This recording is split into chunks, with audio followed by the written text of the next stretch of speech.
All right, now that we've had a discussion about job attitudes in general, or attitudes in general, rather, let's move the discussion of attitudes into the workforce and talk about the biggest of the job attitudes, job satisfaction. Okay? So, in the past, people believed that the only thing workers cared about was their paycheck. And as long as their paycheck was adequate, they would be happy. But some researchers, Mayo was one of the early social psychologists, and he introduced the idea, he found that emotions were an important part of the workforce. That is, in typical factory work, there is very little, variety in the job. It's a pretty bad job, okay? And so he found that these various things, such created negative emotions, anger, fear, etc. And he believed that this is the kind of thing that led to worker unrest, really quite a problem. So here's a very more specific example. Hoppe conducted this survey in working adults and found that generally speaking, people are satisfied with their job, they're happy with it, but there's a lot of individual differences. He found some larger distinctions, that is, professionals and managers tended to be happier than unskilled manual laborers. And he determined right from the beginning that when it comes to the happiness or job satisfaction that we feel, it's a function of both the job itself and some individual difference variables. So job satisfaction as a definition, I guess you got to have one. The pleasurable positive state resulting from the cognitive appraisal it's an act, okay? And overall it's relatively high, but when people say they're satisfied with their job, often what they mean is I'm not dissatisfied. So it is what it is. It's a hypothetical construct just like anything else. Okay? So most Americans say they like their job, all right? They're satisfied with the nature, how interesting it is, contact with people. But when you look at things such as rewards, people are a lot less happy. Okay, well, how happy are you with your paycheck and your benefits? All right, and especially in a period of high inflation.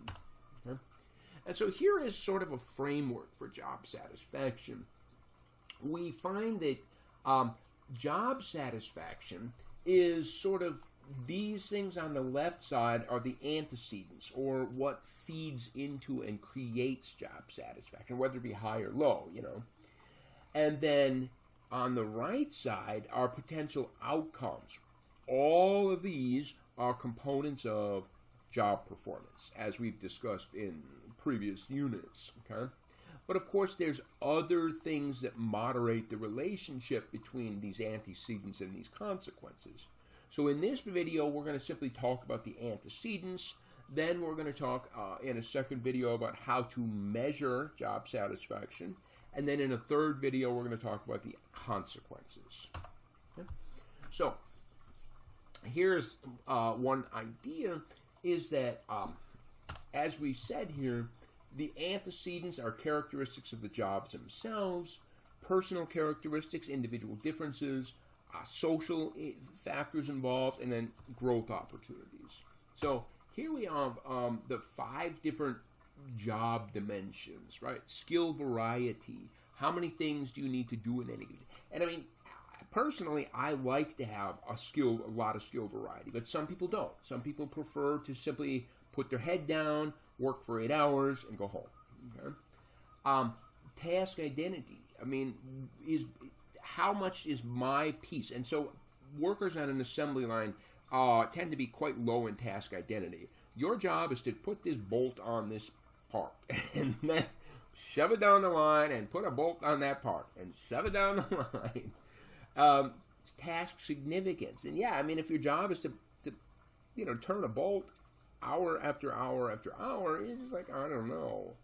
How much autonomy do you have? All right. Again, if you're on an assembly line twisting a bolt, you don't really have any autonomy because there is only one thing you can do. Feedback, and that's based on, of course, your interactions with your manager. Okay?